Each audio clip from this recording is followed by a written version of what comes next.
নমস্কার, আপনারা শুনছেন 221B হ্যারিসন রোড, বাংলার ভূত বাংলার ভয়, উল্টোপাল্টা গল্প নয়। আমি প্রত্যয়, আর আমার সাথে আছে সুমিতেন্দ্র। আজ 221B হ্যারিসন রোডে প্রথমবারের জন্য আপনারা শুনবেন সায়নী সাহার লেখা গ্রাম বাংলার ভূতের গল্প পুতুল বাড়িতে এক রাত। গল্পটা ভালো লাগলে ভিডিওটা লাইক এবং হাইপ করে দেবেন, আর কমেন্ট করতে ভুলবেন না। গল্পকথক বর্ণালী, দীনেশের চরিত্রে সুমিতেন্দ্র, অবনীদা আর গল্প পাঠে আমি প্রত্যয়। শুরু হচ্ছে আজকের পর্ব।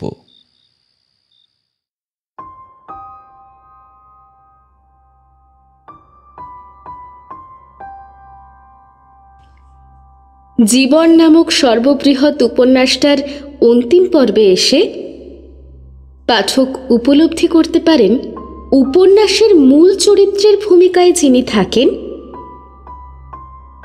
তার অস্তিত্ব হৃদয়কে ঠিক কতটা স্পর্শ করতে পেরেছে। অবশ্য পাঠকই হোক কিংবা উপন্যাসের চরিত্ররা, আসলে সকলেই ঈশ্বর নামক লেখকের হাতের পুতুল। তিনি যেভাবে লিখবেন ঠিক সেভাবেই সেজে উঠবে জীবন, আর ঠিক সেভাবেই ঘনিয়ে আসবে মৃত্যু। জীবনের পরবর্তী পৃষ্ঠাগুলিতে কি রয়েছে তা আমরা কেউই জানি না, জানেন কেবল ওই ঈশ্বর নামের লেখক।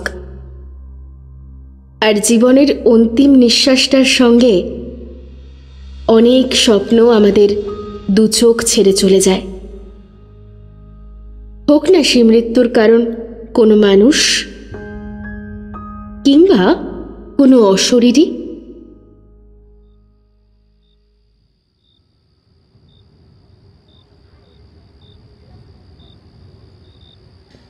ডিসেম্বরের হিমশীতল রাত। অ্যান্টিক ডলের টানে শিলিগুড়ি থেকে সোজা এসে হাজির হলাম উত্তর কলকাতায়। এর আগে রেয়ার অ্যান্টিকের খোঁজে নানান জায়গায় গিয়েছি, কিন্তু উত্তর কলকাতায় আসা এই প্রথম। কলকাতায় এর আগে দু একবার আসলেও উত্তর কলকাতায় কখনো আসা হয়নি। আসার পথে এখানকার সুবিশাল জমিদার বাড়িগুলো সত্যিই মন কাড়ার মতো। আমার জন্য দীনেশদা সার্কুলার রেলওয়ে ট্র্যাকের কাছে 22 হরা চন্দ্রমল্লিক লেনে একটা ছোট্ট ঘর ভাড়া ঠিক করে রেখেছিল। বিবর্ণ প্লাস্টার খসা ঘরটা একা থাকার জন্য মন্দ না, একটু স্যাঁতস্যাঁতে, কিন্তু চলে যায়। মাত্র তো কটা দিন, তারপরেই আবার শিলিগুড়ি ফিরে যাওয়া। অ্যান্টিক ডলের খবরটা দীনেশদাই আমায় দিয়েছিল। সে আমায় কথাটা 5 কান করতে বারণ করেছিল, তাই কাউকে আর জানানোর প্রয়োজন মনে করিনি। তাছাড়া বাপ মা মরা একটা একলা মানুষের দৈনন্দিন জীবনের কথা কেই বা শুনতে চায়। আমার ভাড়া করা ঘরে 1 কেটলি ধোঁয়া ওঠা চা এনে হাজির দীনেশদা। মাটির ভাঁড়ে চা ঢালতে ঢালতে দীনেশদা আমায় বলল, একখানা দারুণ অ্যান্টিক ডলের খোঁজ পেয়েছি রমেন্দ্র, একেবারে আলাদা। তোমার এই ভাড়া বাড়ি থেকে ঢিল ছোড়া দূরত্বেই রয়েছে ওটা।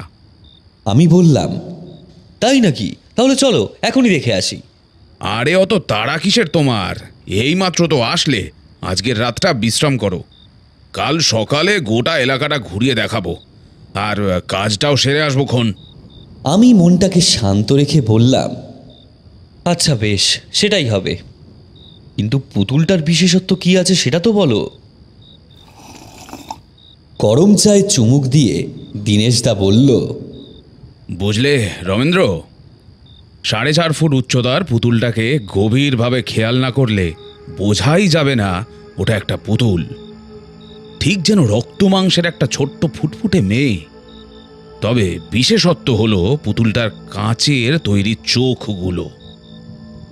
চোখগুলো সেলেনিয়াম রুবি নামের কাঁচ দিয়ে তৈরি, একেবারে উজ্জ্বল টকটকে লাল রঙের, এবং ক্যাডমিয়াম সালফাইডের সাথে সোনার অক্সাইড ব্যবহার করে ওটা তৈরি করা হয়েছে। বেশ মূল্যবান এবং দুর্লভ একটা জিনিস কিন্তু। তাই নাকি? এর মূল্য এখানকার বাজারে লক্ষাধিক তো হবেই। এছাড়াও বিদেশি কারুকার্য, পোশাক এবং পুতুলটার কপালে খোদাই করা রোমান নকশার জন্য এর দাম অনেক উঁচুতে উঠবে। সেকেন্ডারি মার্কেটে এসব পুতুলের চাহিদা অভাবনীয়, বুঝলে? কর্ণাটকের বেস্ট অ্যান্টিক এক্সপার্ট টিম এসে টেস্ট করে যাওয়ার পরেই তোমাকে খবরটা দিলাম। দেরি করলে আর পাঁচখান হয়ে যাবে, আর তাহলেই লক্ষ্মী হাতছাড়া। তাই তড়িঘড়ি করে খবরটা তোমায় দিলাম, বুঝলে? বাহ, ভেরি ইন্টারেস্টিং। আমার তো আর তর্স হয়েছে না দীনেশ দা। কখন যে কাল সকালটা আসবে। শোনো, টেবিলে টিফিন বাক্সে তোমার জন্য রুটি আর কষা মাংস রাখা আছে। তাড়াতাড়ি খেয়ে আজ রাতটা ঘুমিয়ে পড়ো। আমি ভোর 6টায় আসবো। এখন চললাম। কথাগুলো বলে বেরিয়ে পড়ল দীনেশ দা। এই এলাম গো। হ্যাঁ হ্যাঁ, গুড নাইট।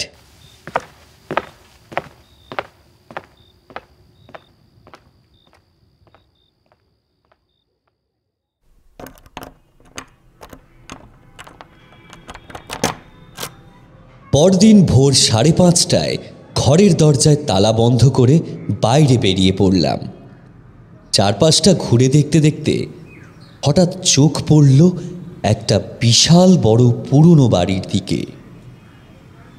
কুয়াশা ঘেরা ইট বের করা সুবিশাল বাড়িটার দিকে তাকালে যেন চোখ ফেরাতে ইচ্ছে করছে না। আগেকার জমিদার আমলের ছাপ যেন আজও জীবন্ত রয়েছে গোটা বাড়ি জুড়ে। ডিসেম্বরের তাপমাত্রা এই বাড়ির গেটের কাছে এসে যেন আরও নামতে আরম্ভ করেছে। হাড় কাঁপানো ঠান্ডা হাওয়ায় যেন জমে উঠল সারা দেহ। আচমকা কাঁধে একটা হাতের স্পর্শে চমকে উঠলাম আমি। আরে হ্যাঁ, কি ব্যাপার? আমি আসার আগেই বেরিয়ে পড়েছো দেখছি। তোমার ঘরে গেলাম, দেখলাম তালা ঝুলছে। এদিক ওদিক খুঁজতে খুঁজতে দেখলাম এখানে চলে এসেছো অলরেডি। চলো ভেতরে ঢোকা যাক। দীনেশ দা বলল। আমি বললাম, ভেতরে ঢোকা যাক মানে? জিনিসটা কি এই বাড়িটাতেই রয়েছে? আশেপাশের গাছপালাগুলো যেন কুয়াশার চাদর জড়িয়ে পাহারা দিচ্ছে গোটা বাড়িটাকে। বাড়িটার দিকে মন্ত্রমুগ্ধ হয়ে তাকিয়ে রয়েছি আমি। ধীর পায়ে গেট খুলে দুজনে প্রবেশ করলাম বাড়িটাতে। কিছুক্ষণ চুপ থেকে দীনেশ দা উত্তর দিল, হ্যাঁ রমেন্দ্র, এখানেই রয়েছে সেই পুতুল। এটাই বিখ্যাত পুতুল বাড়ি। এই বাড়ির আনাচে কানাচে ছড়িয়ে রয়েছে ইতিহাস। বিশ্বাস করো দীনেশ দা, এমন এক পিস বাড়ি যদি শিলিগুড়িতে থাকতো তাহলে নিজের সারা জীবনের সঞ্চয়টুকুর বিনিময় হলেও এমন বাড়ির অন্তত 4 ভাগের 1 ভাগ কিনেই আমি ছাড়তাম। তা এটাই কিনে ফেলে এখানেই চলে আসো। ক্ষতি কি? কথাটা বলে বিদ্রূপের হাসিতে হেসে উঠল দীনেশ দা। সুবিশাল সদর দরজাটা ঠেলে দীনেশ দা অবনী বলে একজনকে ডাকতে আরম্ভ করল। অবনীদা, ও অবনীদা! রেডিও মেরামতের একটা ছোটখাটো দোকান আছে অবনীদার।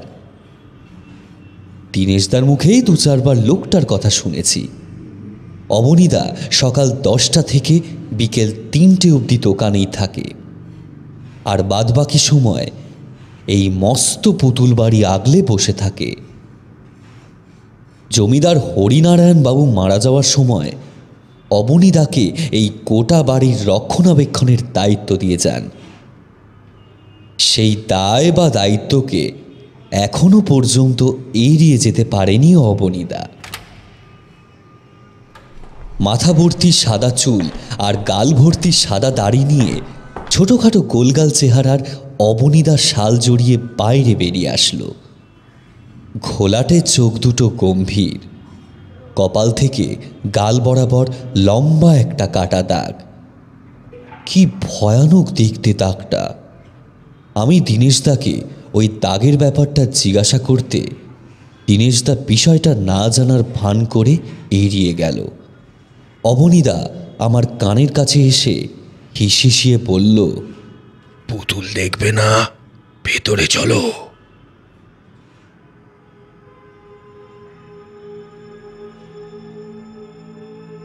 একতলার ফ্যাকাশে উঠোনটাকে ওপর থেকে খোলা আকাশ যেন চাদর বিছিয়ে আগলে রেখেছে সারাক্ষণ। তারই বাম পাশ দিয়ে দোতলায় যাওয়ার সিঁড়িটাতে খুব একটা সূর্যের আলো এসে পৌঁছতে পারে না। সিঁড়ি দিয়ে ওঠার সময় হাঁটুতে কিছু একটা সজোরে যেন বিঁধল। হাত দিয়ে অনুভব করলাম অনেকটা কেটে গেছে, রক্ত ঝরছে, কিন্তু কেটে যাওয়ার মতন আশেপাশের ধারালো কোনো কিছু চোখে পড়ল না আমার। দীনেশদাও কিছু দেখতে পেল না।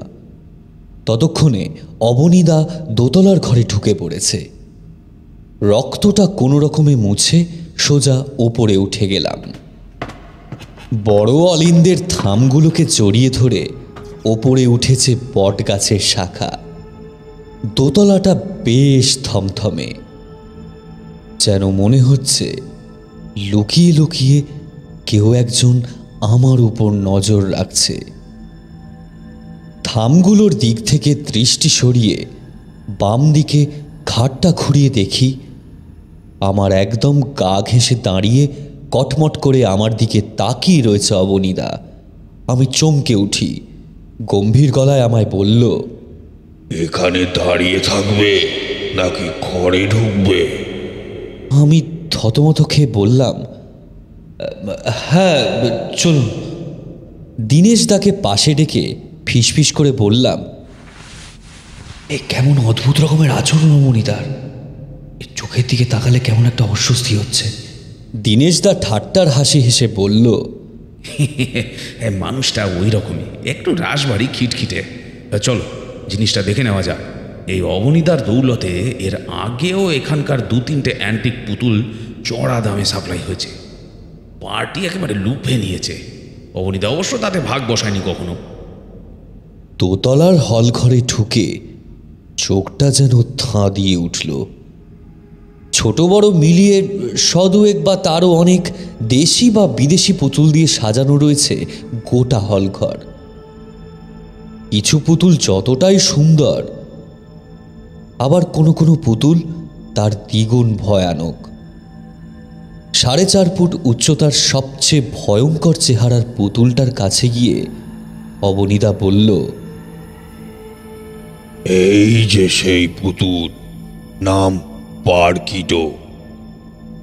বারকিডোর দিকে ভালো করে তাকিয়ে দেখুন।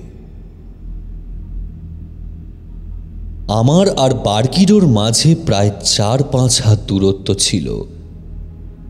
এই দূরত্ব থেকে ভীষণ নিখুঁতভাবে পর্যবেক্ষণ না করলে বোঝা যাচ্ছে না যে বারকিডো একটা পুতুল। দেখে মনে হচ্ছে কোনো মানুষ খেকো বাচ্চা মেয়ে। আমি একটু ভয় পেয়ে দীনেশদাকে জিজ্ঞাসা করলাম, তুমি যে বলেছিলে মিষ্টি দেখতে একটা পুতুল, কিন্তু এর চেহারা দেখে তো ভয় হাত পা কেমন ঠান্ডা হয়ে আসছে। আরে ভাই, তুমি পুতুলের চেহারা দেখে কি করবে? বিয়ে করবে নাকি? কাজটা ঠিকঠাক হয়ে যাওয়া নিয়ে কথা। বারকিডোর চোখের দিকে তাকিয়ে দেখো একবার রবীন্দ্র। তা ঠিকই বলেছ দীনেশদা, কিন্তু ভীষণ জীবন্ত এই পুতুল। আচ্ছা, আমার একটা কথা বলো তো দীনেশদা, এই পুতুল বাড়ির বড় হল ঘরে এত পুতুল কি করে এলো? আর এতগুলো পুতুল থাকার কারণে কি এই বাড়ির নাম পুতুল বাড়ি হয়েছে? ও অদ্ভুত ঘর মাইরি। আসল ঘটনাটা তোমায় খুলে বলি রবীন্দ্র। পুতুল বাড়ির ইতিহাস ঔপনিবেশিক যুগের সাথে মিশে আছে। যখন হুগলি নদী ব্যবসা বাণিজ্যের জন্য একটি গুরুত্বপূর্ণ, সবথেকেই গুরুত্বপূর্ণ বলা যায়, পথ ছিল, যখন বিদেশি পণ্য বোঝাই জাহাজগুলি আহিরিটোলা এবং শোভাবাজারের জেটিতে নোঙর করত, তখন স্ট্র্যান্ড রোডের পাশে গুদামগুলো মারাত্মক ব্যস্ত থাকত। এর মধ্যে ছিল এই পুতুল বাড়ি, যা তার ধ্রুপদী মূর্তি এবং মনোরম কাঠামোর জন্য বিখ্যাত হয়ে পড়ে চারিদিকে। ধনী জমিদার বা বাবুরা তাদের ক্ষমতার জোরে এই পুতুল বাড়ির সীমানার মধ্যে জঘন্য কাজ করত। বলা হয় যে নিরীহ যুবতীরা তাদের পাশবিক নির্যাতনের শিকার হতো। প্রাসাদের ভেতরে সংঘটিত জঘন্য অপরাধ লুকোনোর জন্য তাদের জীবন অবলীলায় সংক্ষিপ্ত করে দেওয়া হতো। এসব কথা কেন পাঁচখান করছো দিনেশ? চুপ করো, সে শুনে ফেলবে, আর শুনে ফেললেই সর্বনাশ, সব কিছু ছাড়খাড় করে দেবে। কাঁপা কণ্ঠে ফিসফিস করে বলে উঠল অবনীদা। দীনেশদা আমার কাছ থেকে কিছু একটা লুকিয়ে যাচ্ছে, সেটা বেশ ভালো মতো বুঝতে পারছিলাম। কে শুনে ফেলবে? কেনই বা সে সব শুনে ফেললে ছাড়খাড় করে দেবে? সবটাই আমার বোধগম্যের বাইরে চলে যাচ্ছিল ক্রমশ। বারকিডোর কাছে গিয়ে ওর গলাটা হালকা স্পর্শ করতেই মনে হলো রক্ত মাংসের ঠান্ডা এবং শক্ত একটা শরীরকে স্পর্শ করলাম। রীতিমতো চমকে উঠলাম আমি। নিজের হৃদস্পন্দনের শব্দ নিজেই যেন শুনতে পাচ্ছি। বিষয়টা দীনেশদার কাছে গোপন করে গেলাম। অবনীদার তাকানো, কথাবার্তা ঠিক সুবিধার ঠেকছে না, তাই এই বিষয়ে কথা বাড়ালে ওই ভয়ঙ্কর মানুষটা রাগ বাড়বে ছাড়া কমবে না। অবনীদা কাঁধের গামছা দিয়ে পুতুলগুলোর গায়ে আলগা ধুলো মোছামুছি করছিল। বয়সের দোষে শ্রবণ শক্তিও খানিক দুর্বল হয়েছে তার। ঠিক সেই সুযোগটা নিয়ে আমি দীনেশদাকে হাত ধরে টানতে টানতে হল ঘরের দরজার কাছে নিয়ে আসলাম। ধীর গলায় বললাম, কিন্তু তার সাথে এখানে এত পুতুল থাকার কিসের সম্পর্ক? এই পুতুল বাড়ি প্রাসাদের জমিদার হরিনারায়ণ বাবুর একমাত্র আদরের মেয়ে ছিল দামিনী। তার পুতুলের প্রতি আকর্ষণ ছিল আকাশ প্রমাণ। প্রাসাদটি তার বিশাল সংগ্রহের একটি ভাণ্ডারে পরিণত হয়েছিল একেবারে। প্রতিটা পুতুলই ছিল তার তীব্র আকর্ষণের প্রমাণ। তার এই আকর্ষণ যখন চরমে পৌঁছে যায়, তখন প্রায় পুরো প্রাসাদটি বিভিন্ন আকারের পুতুল দিয়ে পূর্ণ হয়ে গেছে একেবারে। কিন্তু তারপর শীঘ্রই একটা দুর্ঘটনা ঘটে যায়। তার জীবন চলে যায় এবং পুতুল বাড়িতে শোকের ছায়া নেমে আসে। চাঁদহীন রাতে ছাদটা সেই অনন্য পুতুলের মতো জিনিসপত্র দিয়ে সজ্জিত শীতল অস্বস্তির এক আভা প্রকাশ করে, যা দামিনীর স্থায়ী উপস্থিতির এক নীরব সাক্ষী। এলাকার লোকজন মনে করে জমিদার আর তার বাবুদের নারী জাতির ওপর এই অকথ্য অত্যাচারের মাসুল দিতে হয়েছিল দামিনীকে। তাই অকালে তাকে এইভাবে চলে যেতে হয়েছিল। ওদের কুকর্মের ফল ভোগ করতে হয়েছিল ফুটফুটে মেয়েটাকে। ওর সবচেয়ে প্রিয় এবং সবচেয়ে দামি পুতুল ছিল এই বারকিডো। কিছুটা বিশ্রাম নিয়ে দীনেশদা বলল, সেসব চিন্তা বাদ দাও, বরং যে কাজের জন্য এত ঠেঙিয়ে এসেছো সেই কাজটা ভালোভাবে করো। চলো, পুতুলটা তুলে নাও, আর বাকি কাজের কথাটা তোমায় বাড়াবাড়িতে গিয়েই বলছি। সবটা শুনে একটা দীর্ঘশ্বাস ছেড়ে আমি পুতুলটা আমার কোলে তুলে নেওয়া মাত্রই হাতে তীব্র যন্ত্রণা অনুভব করলাম। এটাও অনুভব করলাম হাঁটুর মতো হাতেও ধারালো কিছু একটা বিঁধল। আমার হাত থেকে ঝরে পড়ার রক্তে বারকিডোর দেহের অনেকটা অংশ ভিজে গিয়েছে। আগের মতো এখনো লক্ষ্য করলাম এমনভাবে বিঁধে যাওয়ার মতো কোথাও কিছু নেই। বারকিডোর দেহেও ধারালো কোনো কিছুই নেই। আমি হকচকিয়ে গিয়ে বারকিডোকে ওর স্থানে বসিয়ে দিয়ে দীনেশদাকে বললাম, দীনেশদা এখন চলো, আমার শরীরটা ভালো লাগছে না, পরে আসবো। দীনেশদাও বেশ অবাক, কিন্তু আমার রক্তক্ষরণ দেখেও একেবারে স্বাভাবিক অবস্থায় ছিল অবনীদা। দীনেশদা আমায় বলল, হ্যাঁ চলো, তোমার হাতে ওষুধ লাগানো প্রয়োজন, পরে আবার আসা যাবে। দরজা থেকে বাইরে বেরোবো এমন সময় অবনীদা পেছন থেকে আমায় ডাক দিয়ে বলল, দাঁড়াও, বারকিডোর গায়ের রক্তটা মুছে দিয়ে যাও। আমি তড়িঘড়ি করে বারকিডোর মুখে লেগে থাকা রক্তটা মুছতে গিয়ে ব্যর্থ হলাম। আমার রক্তের দাগ চেপে বসেছে বারকিডোর সারা শরীরে। রক্তের ছোপে যেন আরও বীভৎস আকার ধারণ করেছে ওর চোখে মুখে।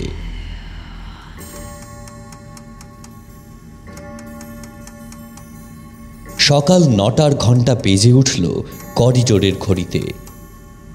সূর্যের আলো স্বাভাবিকের তুলনায় বেশ ম্লান হয়ে প্রবেশ করে পুতুল বাড়িতে।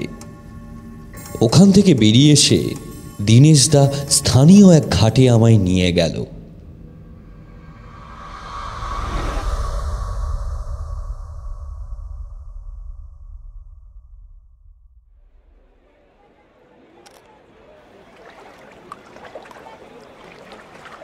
ঘাটের একদম নিচের দিকের সিঁড়িতে দাঁড়িয়ে আছি আমি আর দীনেশদা।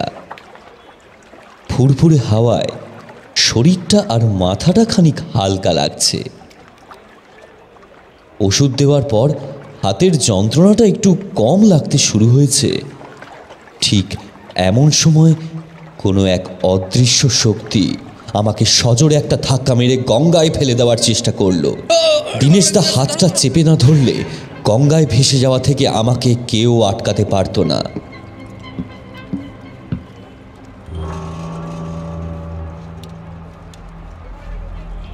ঘাট থেকে আমার ভাড়া ঘরে ফেরার সময় পুতুল বাড়ির ছাদের দিকে লক্ষ্য করে দেখলাম একটা ছোট মেয়ে আমায় হাত ছানি দিয়ে ডাকছে।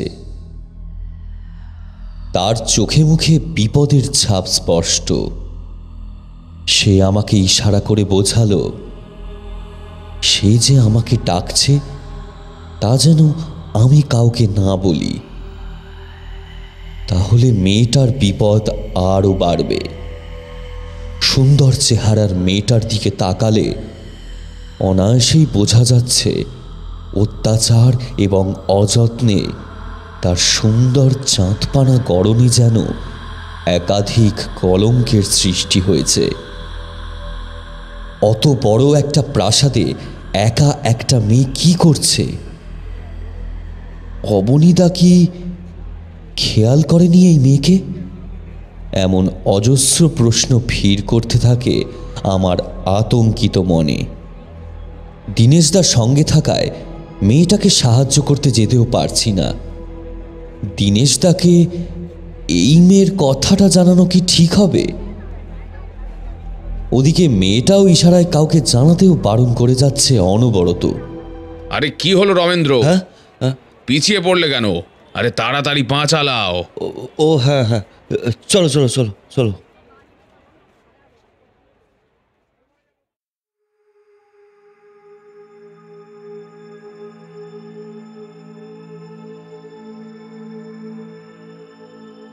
সারাটা দিন মনটা ভীষণ চঞ্চল হয়েছিল। দুপুরে ডাল ভাতকে একটু তন্দ্রা লেগেছে সদ্য। তখনই মেয়েটার সেই মুখটা আবারও ভেসে উঠেছে আমার চোখের সামনে।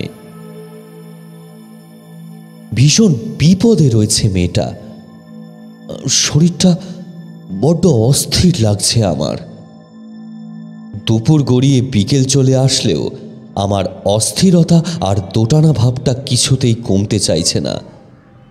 দীনেশদা নিজের বাড়ি চলে গিয়েছে অনেকক্ষণ আগে, তাই ওকে কিছু না জানিয়ে ঘরে তালা বন্ধ করে এগিয়ে গেলাম পুতুল বাড়ির দিকে। পশ্চিমে সূর্য যখন খানিক ম্লান হয়ে আসে, তখন সূর্যের আলোর একদম শেষ বিন্দু এসে জমা হয় পুতুল বাড়ির অন্দরে। আমি সদর দরজা খুলে ঢুকতেই এক ঝাঁক পায়রা উড়ে চলে গেল এদিক সেদিক। সোজা উঠে আসলাম পুতুল বাড়ির ছাদে। না, কোথাও কোনো মেয়ে নেই, বরং ছাদে পড়ে আছে বারকিটো, রক্তাক্ত অবস্থায়। ওর চোখ দুটো যেন ঠিকরে বেরিয়ে আসছে। প্রচণ্ড আষ্টে গন্ধ বেরোচ্ছে বারকিটোর গা থেকে। ছাদের আধভাঙা এক ম্লান ঘরে গিয়ে বারকিটোকে স্নান করালাম। না, এই চেরি রক্তের দাগ কিছুতেই উঠতে চাইছে না বারকিটোর শরীর থেকে, বরং রক্তগুলো ঘেঁটে গিয়ে আরও বীভৎস দেখাচ্ছে বারকিটোকে। যেন বিকটভাবে দাঁত বের করে হাসছে বারকিটো। সারা প্রাসাদ খুঁজেও সেই মেয়েকে দেখতে পেলাম না। খুঁজে পেলাম না অবনীদাকেও। হয়তো আশেপাশেই কোথাও গেছে সে। অন্ধকারের ঘন ঘটাতে কি ভীষণ রহস্যময় লাগছে পুতুল বাড়ির করিডোরগুলো। ডান দিকে ঘাড় ঘোরাতেই মনে হলো সুবিশাল করিডোরের উত্তরের ঘর থেকে মৃদু আলো এসে পড়েছে। আর সেই আলোয় দেখতে পেলাম একটা মেয়ের অবয়ব ভীষণ তাড়াতাড়ি করে হেঁটে উত্তরের সেই ঘরে ঢুকে গেল। তৎক্ষণাৎ সেই আলোকবিন্দুটাও যেন গায়েব হয়ে গেল। আমি একটা মাটির দিক ধরিয়ে ওই ঘরে প্রবেশ করলাম নিঃশব্দে। দ্বীপের মৃদু আলোয় দেখতে পেলাম দীনেশদা তান্ত্রিকের বেশে একটা মেয়ের ওপর ঝাঁপিয়ে পড়ে তাকে বিবস্ত্র অবস্থায় শ্বাসরোধ করে খুন করার চেষ্টা করছে। মেয়েটা নিরুপায় হয়ে হাতের সামনে রাখা পিতলের বড় ফুলদানিটা তুলে ধরে দীনেশদার মাথায় সজোরে আঘাত করলে দীনেশদা ছিটকে দূরে চলে যায়। কিন্তু মেয়েটার শেষ রক্ষা হলো না। ছুরির আঘাতে মেয়েটার সারা শরীর ততক্ষণে ছিন্ন ভিন্ন মাটিতে লুটিয়ে পড়ে শেষ নিঃশ্বাস ত্যাগ করল মেয়েটা। কিছুক্ষণ পর মাথা থেকে প্রবল রক্তক্ষরণের ফলে মৃত্যু হয় দীনেশদারও। আমি দাঁড়িয়ে থেকে কেবল দেখে গেলাম। হাত পা আমার অসাড় হয়ে আসছে ক্রমশ। তাই দৌড়ে গিয়ে মেয়েটাকে বাঁচানোর শক্তিটুকুও যেন ত্যাগ করেছে আমার দেহ থেকে। মৃদু আলোয় দেখতে পেলাম মেয়েটার হাতে রয়েছে পুতুল বারকিটো। কি আশ্চর্য যে বারকিটোকে আমি বিকেলবেলা ছাদের স্নান ঘরে নিয়ে গিয়ে স্নান করিয়ে পুতুল ঘরে প্রায় 200 পুতুলের মাঝে রেখে দিলাম, সেই পুতুলটা এই মেয়ের হাতে আসলো কি করে? আর দীনেশদা এই জঘন্য কাজটা করলই বা কেন, তাও আবার তান্ত্রিক বেশে? যতদূর জানি দীনেশদা তো তান্ত্রিক বা ওঝা কোনোটাই নয়। ওদিকে সদর দরজার বাইরে থেকে দীনেশদার গলার আওয়াজ ভেসে আসছে। দীনেশদা চিৎকার করে আমায় বলছে, তুমি এমন অসময়ে পুতুল বাড়িতে কিসের জন্য গেছো? যদি বাঁচতে চাও তাহলে তাড়াতাড়ি বেরিয়ে এসো রমেন্দ্র, আমি বাইরে আছি, তাড়াতাড়ি। কোনটা সত্যি? আমার কাছে যে দীনেশদার কণ্ঠ ভেসে আসছে সেটা, নাকি আমার পায়ের কাছে মৃত অবস্থায় যে দীনেশদা লুটিয়ে আছে সেটা? সদর দরজার ওপর থেকে অনবরত দীনেশদা বলে চলেছে, চলে এসো রমেন্দ্র, রমেন্দ্র, চলে এসো। আমি মেঝেতে পড়ে থাকা মৃত দিনেশদার দিকে তাকিয়ে ঠর করে কাঁপছি।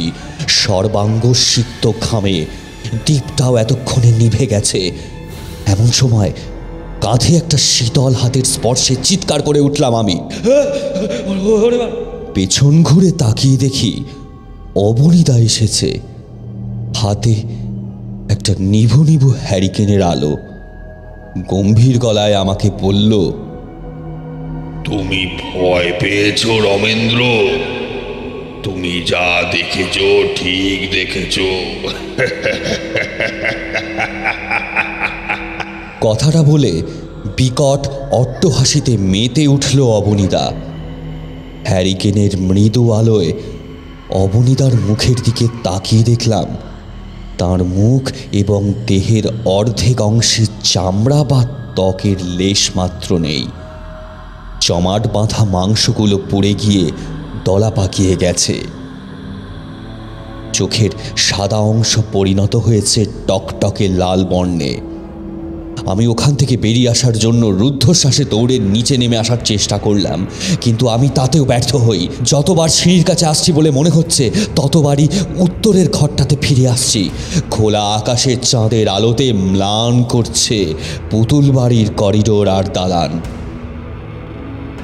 আলোর চিহ্ন বলতে এই ম্রিয়মান চাঁদের আলোই, কিন্তু ওইটুকু আলোতে কতটুকুই বার দেখা যায়।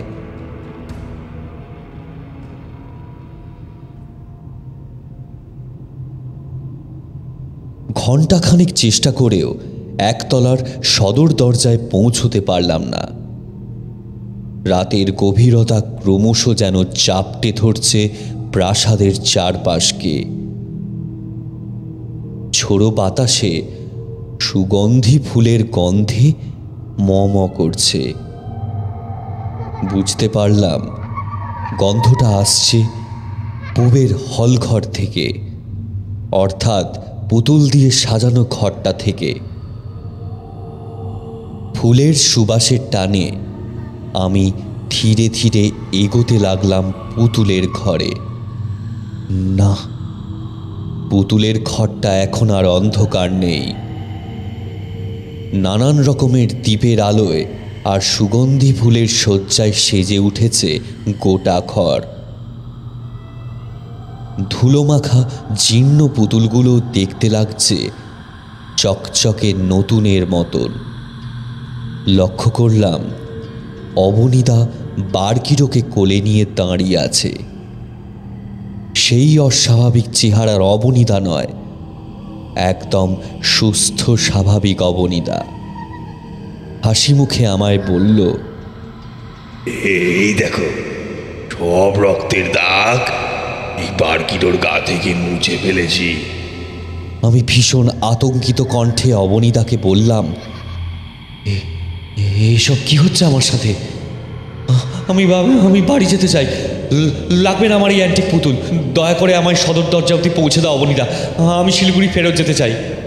আবারও এক বিকট অট্টহাসি হেসে অবনীদা বলল, বোকা ছেলে, সে পথ যে বন্ধ হয়ে গেছে অনেকক্ষণ আগে। তুমি মৃত্যু জালে জড়িয়ে পড়েছ রমেন্দ্র, আর এই মৃত্যু জালে তোমায় ফেলেছে তোমারই কাছের লোক, তোমারই বিশ্বস্ত লোক দীনেশ। আমি যে কোনো মূল্যে শিলিগুড়ি ফেরত যেতে চাই অবনীদা। আমাকে তুমি এই ঘোর বিপদ থেকে রক্ষা করো। আমি চিরকৃতজ্ঞ থাকবো তোমার কাছে। ফিরে যাওয়ার উপায় নেই, তোমার জন্য সে যে অপেক্ষা করছে। প্রায় 100 বছর পর আজ রাতে তার আত্মা শান্তি পেতে চলেছে। রক্তের স্বাদে যে কতটা অমৃত লুকোনো থাকে তাকে তুমি সেটাই বুঝিয়েছ। এতদিন ধরে আগলে রেখেছি এই প্রাসাদকে, তাকেও। আজ তাই আমার আত্মারও মুক্তি। অবনীদার মুখে এমন কথা শুনে আমার শির দ্বারা দিয়ে যেন ঠান্ডা স্রোত নেমে গেল। আমি অবনীদাকে বললাম, তোমার আত্মার মুক্তি মানে তুমি যেটা করেছো সেটাই সঠিক। 100 বছর আগে শুধু তার নয়, মৃত্যু ঘটেছে আমারও। আমার গলার স্বর ক্ষীণ হয়ে আসলো, কিন্তু এই ভুতুড়ে প্রাসাদ থেকে বের হতে গেলে মৃত অবনীদার সাহায্য ছাড়া অন্য কোনো উপায় নেই। তাই তাকে শান্ত করতে, তার অতীতের সবটা জেনে তার মুক্তি পাওয়ার অন্য উপায় খুঁজে বের করার চেষ্টা করলাম। কাঁপা কাঁপা কণ্ঠে তাকে জিজ্ঞাসা করলাম, তুমি তোমার কথা ছাড়া আর কার কথা বলছো অবনীদা? যে মানুষটারও তোমার মতনই 100 বছর আগে মৃত্যু ঘটেছিল। বার্কিডোর রক্ত মাখা সেই বিভৎস চেহারাটা মুছে গেছে, তাই এখন তাকে স্বাভাবিকই লাগছে। বার্কিডোকে একটা বড় কাঠের চেয়ারে বসিয়ে একটা দীর্ঘশ্বাস ছেড়ে অবনীদা বলতে শুরু করলো এই পুতুল বাড়িতে অতীতে ঘটে যাওয়া মর্মান্তিক ঘটনার কথা।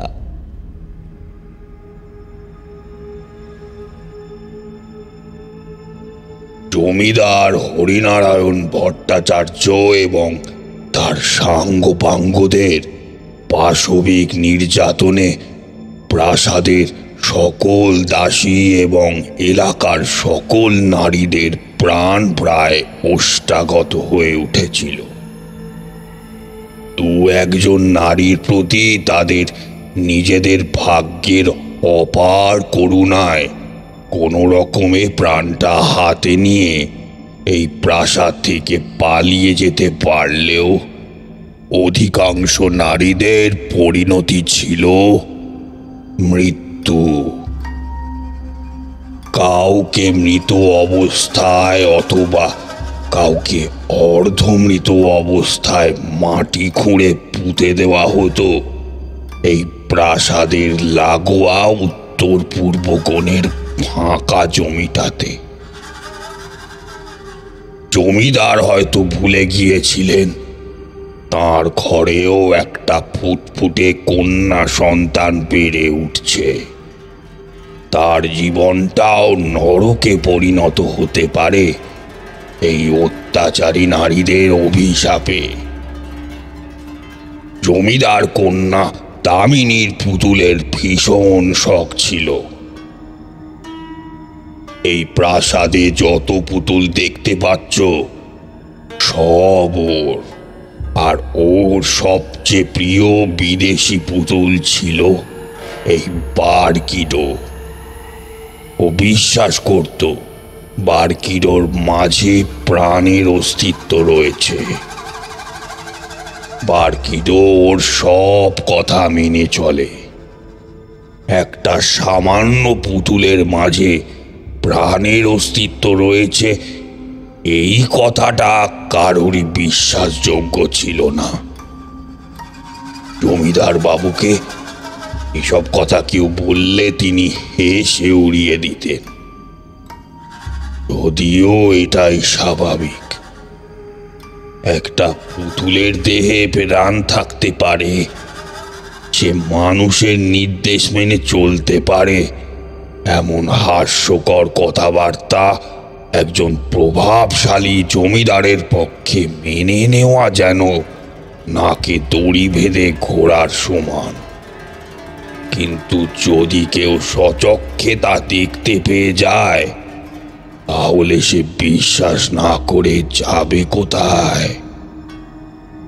একদিন দামিনী মায়ের ঘরে খাবার দিতে গিয়ে দেখি মা দামিনী অঘোরে ঘুমিয়ে রয়েছে, আর সুন্দর চেহারা নিমেষে বদলে গিয়ে বিভৎস চেহারার বারকিডো ধারালো একটা ছুরি হাতে ওকে হত্যা করার জন্য এক পা করে ওর দিকে এগিয়ে যাচ্ছে। আমি ওই রকম ভয়ানক দৃশ্য দেখে চিৎকার করে মুহূর্তে জ্ঞান হারিয়ে ফেলি। জ্ঞান ফিরে আসার পর দেখি দামিনী মা আমার পাশে বসে রয়েছে। আমি মনে মনে ভাবলাম, এই মুহূর্তে ওকে সব সত্যিটা জানিয়ে দেওয়া দরকার। বারকিডোর মধ্যে এমন কারোর প্রেতাত্মা ভর করেছে যে 5 বছরের অবুঝ দামিনীকে সদ্ব্যবহারের দ্বারা বশীভূত করে ফেলেছে। আসলে বারকিডোর মধ্যে বাসা বেঁধেছে এক শয়তান। এই কথাটা দামিনীকে জানাতেই হবে। কথাটা বলবো বলে যখনই মুখ খুললাম, তখনই ঘরের সুবিশাল কাঠের আরামকেদার উপর থেকে বারকিডো মেঝেতে পড়ে যায়। ছোট্ট দামিনী চমকে উঠে তাকে কোলে নিয়ে আদর করতে করতে ঘর থেকে বেরিয়ে যায়।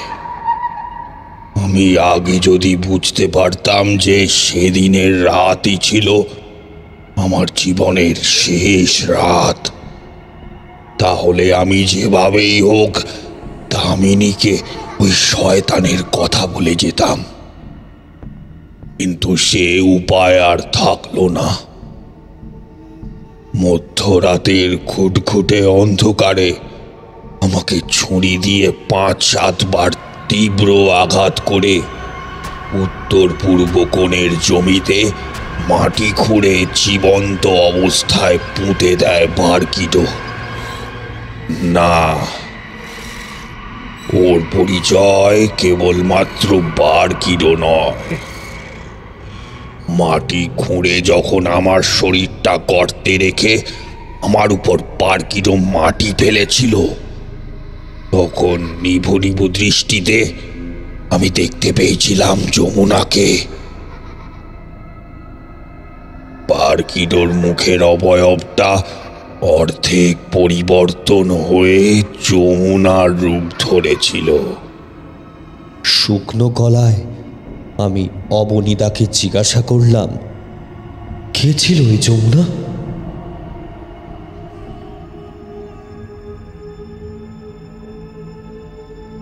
যমুনা ছিল দাসীদের মধ্যে সবচেয়ে সুন্দরী এবং সবচেয়ে অভাগা এক মেয়ে মানুষ। স্বামীর অত্যাচারে তার জীবন দুর্বিষহ হয়ে উঠেছিল। কোনো মতে প্রাণ বাঁচিয়ে পালিয়ে আসে এই পুতুল বাড়িতে। জমিদারের চরণে ঠাঁই পাওয়ার জন্য চোখের জলে বুক ভাসায় যমুনা। যমুনার সর্বাঙ্গে তখন ভরা যৌবনেরই রাজত্ব। সুন্দরী যমুনাকে ফেরাতে পারলেন না জমিদার। নির্যাতিতা যমুনা এবং তার ছোট্ট ছেলেকে তিনি আশ্রয় দিলেন এই পুতুল বাড়িতে। যমুনাকে পুতুল বাড়ির দাসী হিসেবে রাখা হলো। তারপর মাস 6 পর যমুনার উপর বাবুরা মিলে চরম শারীরিক নির্যাতন চালালো। শোকে, লজ্জায় এবং ঘেন্নায় সেই রাতেই আত্মহত্যা করে যমুনা। মৃত্যুর আগে আমি স্পষ্ট বুঝতে পেরেছিলাম যমুনার আত্মা ফিরে এসেছে প্রতিশোধ নিতে। তাই সে বারকিডোর শরীরে প্রবেশ করে জমিদার কন্যা দামিনীকে হত্যা করতে চেয়েছিল। ছুরি নিয়ে দামিনীর দিকে এগিয়ে চলার দৃশ্য আমি দেখে ফেলায় আমাকে যমুনা মেরে ফেলল। আমার আত্মা মুক্তি পেল না। মারা যাওয়ার পরেও আমি দামিনীকে সারাক্ষণ পাহারা দিতাম। কেবলই ভাবতাম এই বুঝি দামিনীকে খুন করতে আসছে যমুনা। তারপর আসলো এক বিভীষিকাময় রাত, যে রাতে নৃশংসভাবে খুন হলো দামিনী। আমি অবনীদাকে জিজ্ঞাসা করলাম, কে খুন করলো ওকে? যমুনা? না, ওকে খুন করেছে দীনেশ তান্ত্রিক। দীনেশ নামটা শুনে আঁতকে উঠলাম। আমি অবনীদাকে জিজ্ঞাসা করলাম, তার মানে দামিনীকে ছুরি দিয়ে কোপ মারার পর যখন দীনেশদা ওকে শ্বাসরোধ করে হত্যা নিশ্চিত করতে চাইছিল, তখন ভারী পিতলের ফুলদানি দিয়ে দীনেশদাকে হত্যা করে দামিনী। আমার কথা শুনে বিন্দুমাত্র অবাক হলো না অবনীদা। যেন মনে হলো কিছু সময় আগে আমি উত্তরের ঘরে যা যা দৃশ্য দেখেছি তা সবটাই যেন অবনীদা জানে। নিশ্চুপ হয়ে অবনীদা ওপর নিচে মাথা নাড়ালো। তারপর সে বলল, দীনেশ ছিল তান্ত্রিক, কিন্তু দীর্ঘ 8 বছর ধরে কঠোর সাধনার পরেও এই সফলতা অর্জন করতে পারছিল না। অবনীদার মুখে এমন কথা শুনে বেশ চমকে উঠি আমি।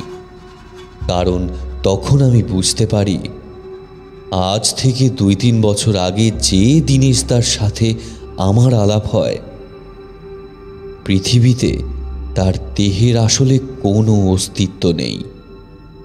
অবনীদা আবারও বলা আরম্ভ করল, তন্ত্র সাধনায় দীনেশের সফলতার শেষ এবং সর্বোত্তম পন্থা ছিল 108টা শিশুকন্যার উদর থেকে নিঃসৃত টাটকা রক্ত এবং প্রতিটি দেহের 36টা হাড়।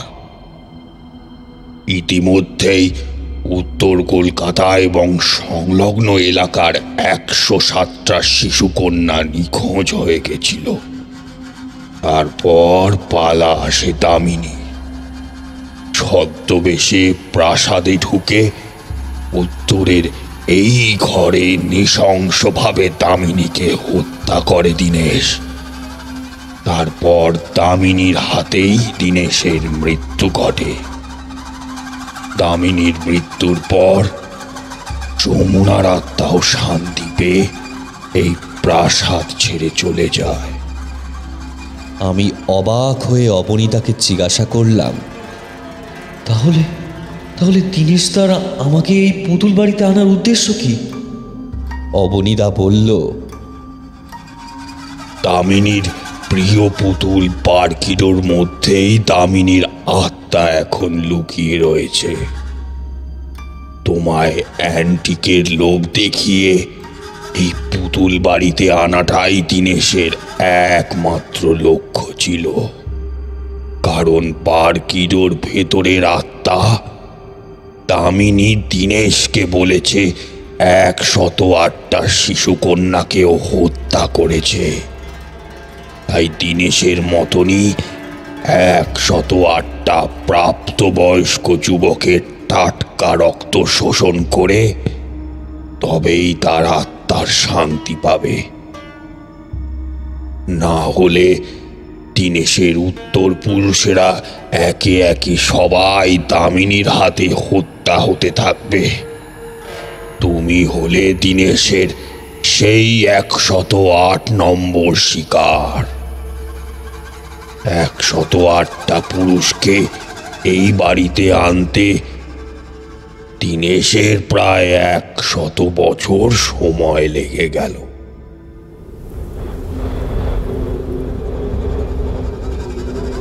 কথাগুলো শুনে অবনীদা বাতাসে মিলিয়ে গেল। অবনীদা, অবনীদা! বারংবার ডেকেও অবনীদার কোনো সাড়া শব্দ পেলাম না। পেছন থেকে হঠাৎ এক হিমেল হাওয়া চাপটে ধরল আমায়। আমার সামনে বসে থাকা বারকিডো ধীরে ধীরে দানবীর আকার ধারণ করে আমার দিকে এগিয়ে আসতে থাকে। তার 3 হাত সমান লম্বা শীতল রক্তমাখা জিভটা বের করে আমার দেহের ওপর বোলাতে থাকে। এই ঘটনা ঘটার পর থেকেও আজও আমার শরীরটা ভীষণ হালকা অনুভব হয়।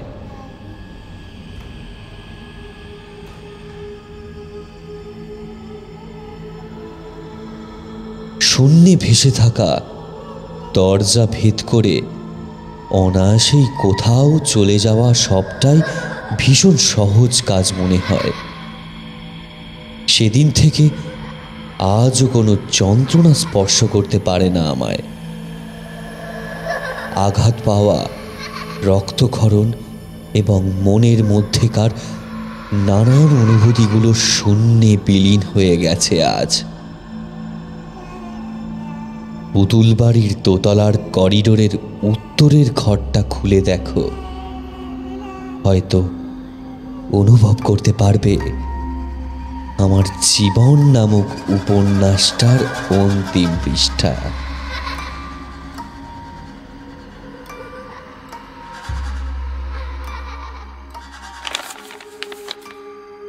হাওড়ার ঘোস্ট রিসার্চ টিমের মেম্বার সুদেষ্ণা কাঞ্জিলালের পুতুল বাড়ির একতলার বৈঠকখানায় রাখা 1943 সালের ডায়েরিটা পড়া শেষ হলো।